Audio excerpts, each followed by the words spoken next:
ఆయన నామము ఎదుగో మన జీవితాలలో మరి ఎప్పుడునూ మరి దేవుని యొక్క నామములో మనము స్తుతించే వారిగా మనం ఉండాలి. దేవునికి స్తోత్రం. చక్కటి సమయాన్ని దేవుడు ఇచ్చారు. నిజంగా దేవాది దేవుడు ఒక చిన్న కార్యక్రమాన్ని దేవుడు అడిగినప్పుడు అది దేవుడు చక్కగా చేయడానికి దేవుడు కృప చూపించారు. దేవుడే కార్యములను సఫలము చేయవాడు. ఆయన మీద మనం ఆధారపడి ఉండాలి. ఆయన దేవునిలో మనము నమ్మకాన్ని మనం కలిగి ఉండాలి. కాబట్టి ఆ దేవుని సన్నిధిలో నిత్యం అలాగూ మరి సంఘములు దేవుడు కొనసాగించునుగాక. మంచిది. ఈ దినము మరి ఒక చిన్న మాట చెప్పేసి నేను ముగించేస్తాను. రాత్రి లేట్ అయింది. పరిచయం చేసిన దానిలో కొంత మీకు కూడా కొంత అలసట అనేది ఉన్నది. ఆయనను దేవుడు తన కృప చేత ఈరోజు సాయంత్రం ప్రార్థన ఉందని మరి మన ప్రియులు మరి సురేష్ బాబు వారి యొక్క కుటుంబ పక్షాన మరి లాస్ట్ టైం నుండి పోస్ట్ పోన్ చేసుకుంటూ వచ్చాము.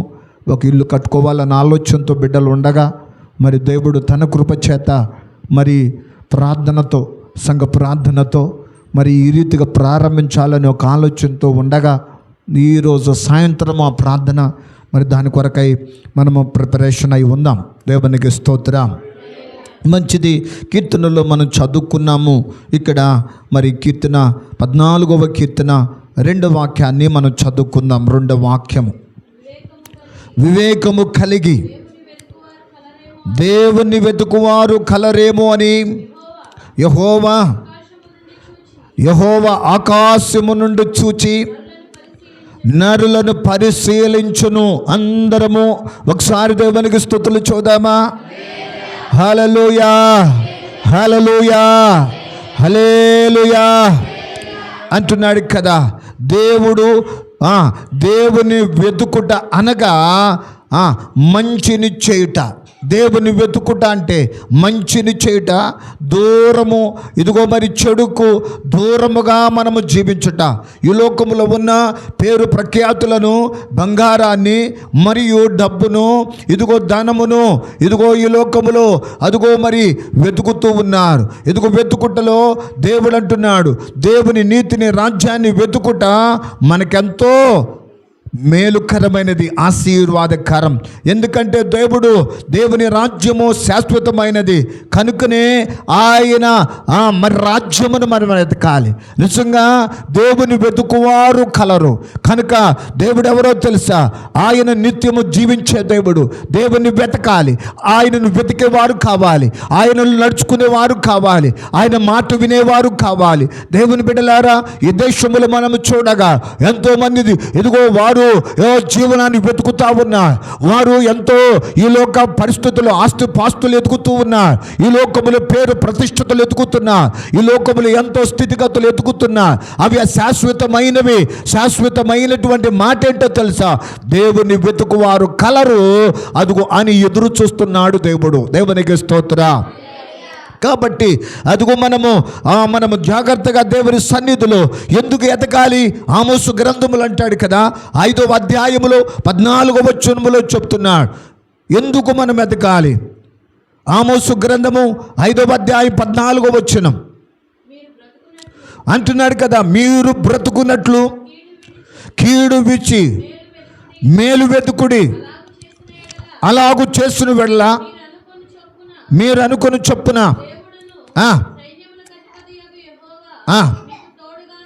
కాబట్టి దేవుని వెతికేవారు ఇదిగో మేలు చేస్తున్నప్పుడు, మరి మేలుగా ఉన్నప్పుడు, చెడుతనము దూరముగా ఉన్నప్పుడు దేవుడు ఏం చేస్తాడట?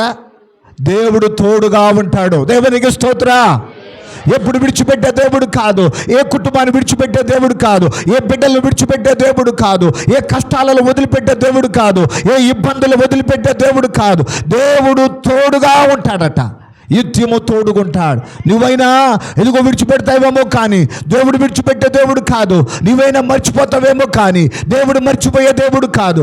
నిత్యము ఆయన మనలను చూస్తూ ఉన్నాడు. కనుక దేవుడు మనకు తోడుగా ఉంటాడు. దేవుని బిడ్డలారా, దేవుని వెతికే నీ జీవితంలో, దేవుని వెతికే నా జీవితంలో దేవుడు తోడుంటాడు. ఏ పరిస్థితుల్లో కూడా, ఎలాంటి ఇబ్బందులలో కూడా, ఎలాంటి కష్టాలలో కూడా వదిలిపెట్టే దేవుడు ఆయన కానే కాదండి. బైబిల్లో మనం చదువుకుంటాము, చూద్దామా? పరిశుద్ధ గ్రంథములో నుండి మొదటి రాసుల గ్రంథము 18వ అధ్యాయము మొదటి వచనాన్ని ఒకసారి చదువుకుందామా? మొదటి అధ్యాయం 18వ అధ్యాయం మొదటి వచనం. అనేక దినములైన తరువాత 3వ సంవత్సరమునందు యెహోవా వాక్కు ఏలియాకు ప్రత్యక్షమై, నేను భూమి మీద వర్షమును కురిపింపబోచున్నాను, నీవు వెళ్ళి ఆహాబును దర్శించమని సెలవీయగా, ఆహాబును దర్శించుటకై ఏలియా వెళ్ళిపోయెను. షోమ్రోనులో ఘోరమైన క్షేమము కలిగి ఉండగా ఆహాబు తన గృహ నిర్వాహకునికు చాలండి. ఇక్కడ మనం చదువుకునే మాట చూడగా దేవుడు ఎదుగో మరి ఇక్కడ ఆహాబు అనే రాసు ఎదుట ఎదుగో ఏలియాను నిలబెట్టి అన్నాడు కదా, నా మాటగా చెప్పు ఏలియా, ఇదిగో దైవజనుడైన ప్రార్థన కలిగినటువంటి వాడు, భక్తి కలిగినటువంటి వాడు, ఉన్నది ఉన్నట్టుగా మాట్లాడేటువంటి వాడు, దేవుని మాటను ప్రకటించేటువంటి వాడు ఏలియా ఎదుగో మరి ఆహాబు రాసు ఎద్దు నిలబడి అంటున్నాడు, ఈ సంవత్సరము మంచైనా వర్షమైనా ఇదిగో ఈ సంవత్సరము ఏ విధమైనటువంటిది పడదు, కరువు రాబోతుంది, ఇదిగో 3.5 సంవత్సరములో కరువు రాబోతుందని ప్రకటించాడు. ఇది నా మాట కాదు, దేవుడే చెప్పాడన్న.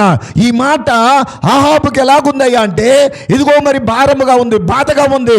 ఎందుకయ్యా అంటే తన దగ్గర 450 మంది బయలు ప్రవక్తులు ఉన్నారు, ఇదిగో అనుకూలమైనటువంటి వ్యక్తులు ఉన్నారు, అనుకూలముగా ఇదిగో ప్రభుత్వానికి చెబుతా ఉన్నారు, అదిగో ఆహాబుకి చెప్తా ఉన్నారు, ఆహాబుకి ఇష్టమైన దంతా చేస్తూ ఉన్నారు. అలాంటి వ్యక్తులు 450 మంది ఉన్నారు. కానీ ఏలియా చెప్పింది దేవుని మాటగా చెప్పాడు, అదిగో మంచు పడదు, వర్షం పడదు, దేశంలో కరువు రాబోతుంది అని చెప్పిన తర్వాత మరలా ఎప్పుడుకొచ్చాడంటే ఇక్కడికి 3 సంవత్సరములు తర్వాత వచ్చాడు. ఎన్ని సంవత్సరాలట?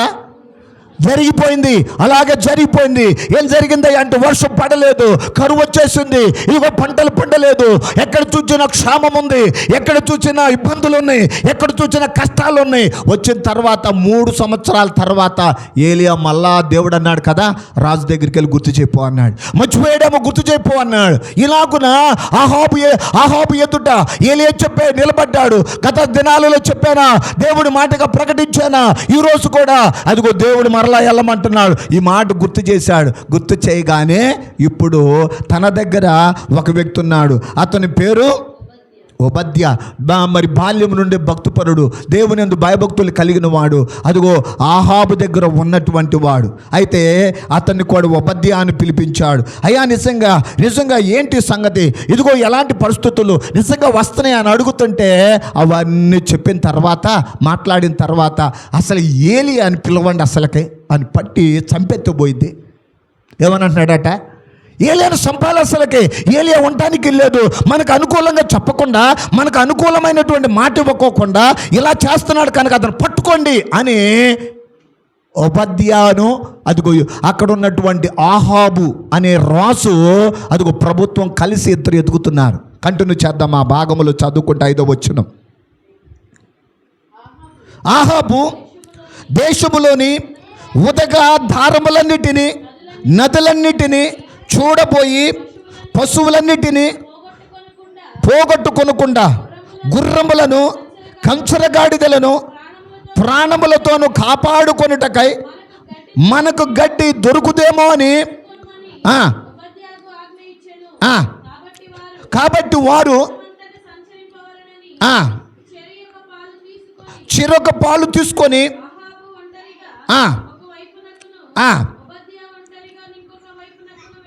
దేశాన్ని చూస్తానికి వెళ్తున్నారు. దేశంలో నదులు ఎట్లా ఉన్నాయో, నీళ్లున్నాయో, నీళ్లు తగ్గిపోయినాయో, దేశంలో ఇదిగో గడ్డి ఉన్నదో గడ్డి లేదో, ఈ యొక్క పశువులకును ఇదిగో గుర్రములకును ఇదిగో మనుషులకు కావలసిన సంపద ఉందో లేదో అని ఎదుగుతాకట ఇద్దరు వెళ్ళారట.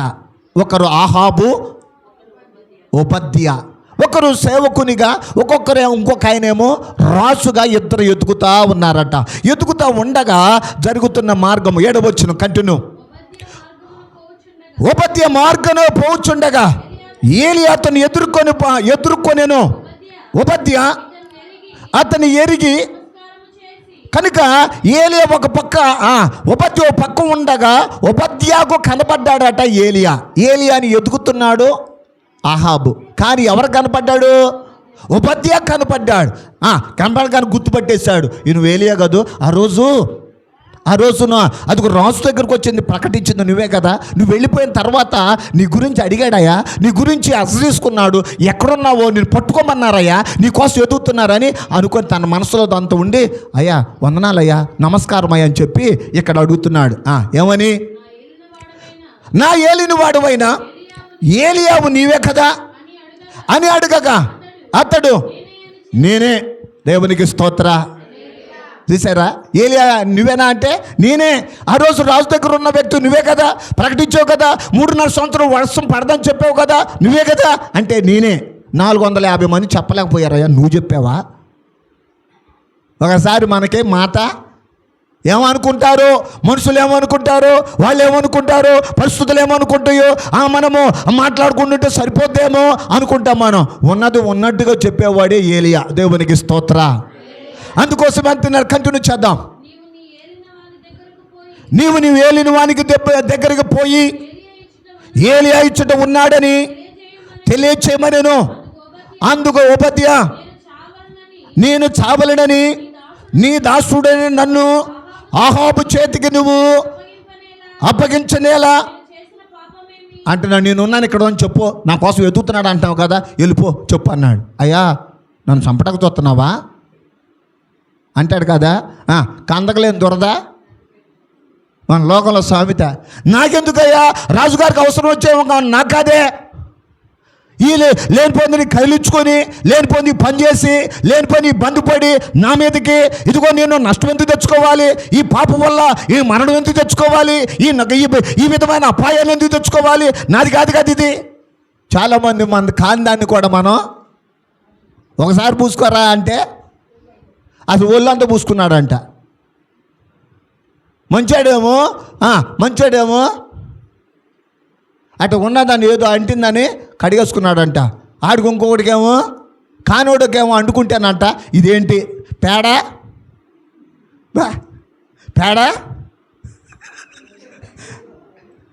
ఏదో ఇది పేడ లేదా ఏదో ఇది ఏంటని వాసన చూద్దాం, తీసి వాసన చూస్తున్నాడండి. లేదు ఇట్లాంటి వాళ్ళు దేశంలో ఎంతోమంది ఉన్నారు, సంఘాలలో ఎంతోమంది ఉన్నారు. నీకు కాదది, అది నీకు సంబంధించిన కాదది.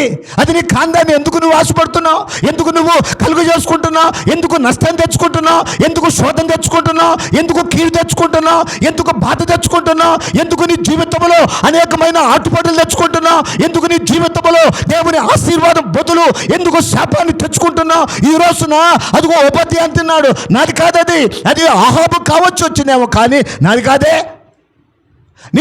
కానీ దానికోసం ఎందుకు పరిగెత్తుతున్నావు, కానీ దానికోసం ఎందుకు పాకులాడుతున్నావు, కానీ దానికోసం ఎందుకు ఒంటికి ఆయాసం తెచ్చుకుంటున్నావు, ఎందుకు నువ్వు రోగాన్ని తెచ్చుకుంటున్నావు, ఎందుకు నష్టాన్ని తెచ్చుకుంటున్నావు. ఈ రోజున పరిచర్య విషయంలో కూడా కానీ దానికోసం వెళ్ళేవారు ఎంతోమంది ఉన్నారు.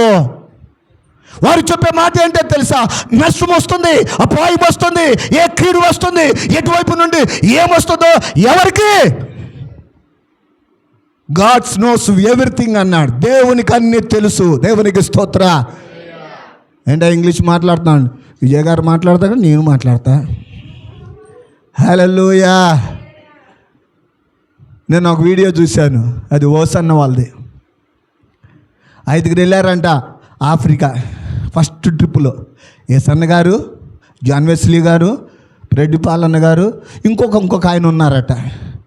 5 ఒక్కళ్ళకి ఇంగ్లీష్ రాదంట, 4 రాదంట, ఒక్కళ్ళకే వచ్చంట. కానీ అక్కడ మీటింగ్కి వెళ్ళారంట ఆఫ్రికాకి, అక్కడ రమ్మంటే. ఆ రోజున మేము వెళ్ళిన తర్వాత మాకు ఒకే ఒక వ్యక్తి ఆయన మాటే మాకు, అయ్యా కాదు భోజనం పెట్టండి అయ్యా అంటే ఏం చెబితేనే భోజనం పెడతారంట. అయ్యా మాకు కావాలని కొంచెం మంచినీళ్ళు కావాలయ్యా అంటే మంచినీళ్ళు ఈయన చెబితేనే ఇస్తారంట. మాకు ఒక్కరే ఆధారం అయ్యారండి, ఆయన ప్రెడ్డిపాలన్న అని చెప్తున్నాడు. ఆ సందర్భంలో చెప్తున్నాడు. అయినా కానీ అంటే ఇంగ్లీష్ అయితే రాకపోయినా కానీ ఎక్కడికి వెళ్ళారట, మేము కూడా వెళ్తామేమో చూసుకోండి. దేవునికి స్తోత్రం, హల్లెలూయా. ఇంగ్లీష్లోంచి తెలుగులోకి అనువాదం ఉంటుంది, తెలుగులో నుండి ఇంగ్లీష్లో కూడా అనువాదం ఉంది ఇక్కడ. దేవునికి స్తోత్ర. అయిపోవచ్చింది వర్తమానం, ఒకే ఒక మాట. అందుకోసమే ఇక్కడ ఉపపత్తి అంటున్నాడు, నాకేం సంబంధం లేదయ్యా, ఆ పాపం ఎందుకు నేను తెచ్చుకోవాలి, నాకు వద్దన్నాడు. తర్వాత నీ దేవుడని యెహోవా జీవముతోడు నిన్ను పట్టుకొనవలెనని నా ఏలినవాడు, ఇక్కడ జాగ్రత్తగా వినాలి, నిన్ను పట్టుకోవాలని ఇదిగో ఆహాబు రాసు దూతలను పంపించాడు. అసలుగా ఎక్కడికైనా పంపించిన జనం ఒకటైనను లేదు, రాజ్యం ఒకటైనా లేదు. అక్కడ అతడు ఇక్కడ లేడనియు అతన్ని చూడలేనిదనియు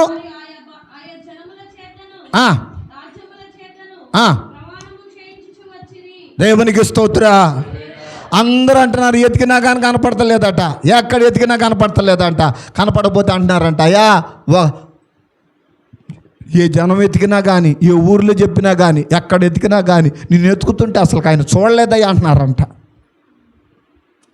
ఎందుకో తెలుసా, దేవుని బిడ్డలు వెతికినా, సాతాను వెతికినా కనబడకుండా దేవుడు ఏం చేస్తాడో తెలుసా, ఆయన అరచేతిలో నిన్ను దాచిపెడతాడు. దేవునికి స్తోత్ర.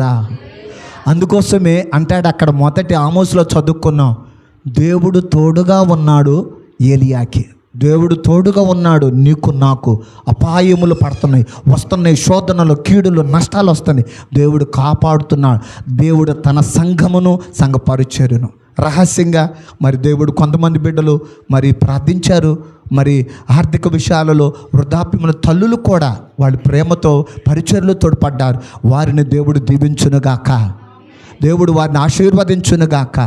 ఈ పరిచర్యలో, ఈ సంఘాలలో దేవుడి కృప తోడుగుండి దేవుని వెతుకువారు కలరని ఆకాశముని నరులను పరిశీలిస్తుండగా ఆ వెతికే వ్యక్తిగా, ఆ వెతికే సంఘముగా మనం ఉండి ఆ దీవెనలు పొందుకుందాం. ఇటు మాటలు ప్రభు మన వినికిడిలో దేవుడు దీవించి ఆశీర్వదించునుగాక.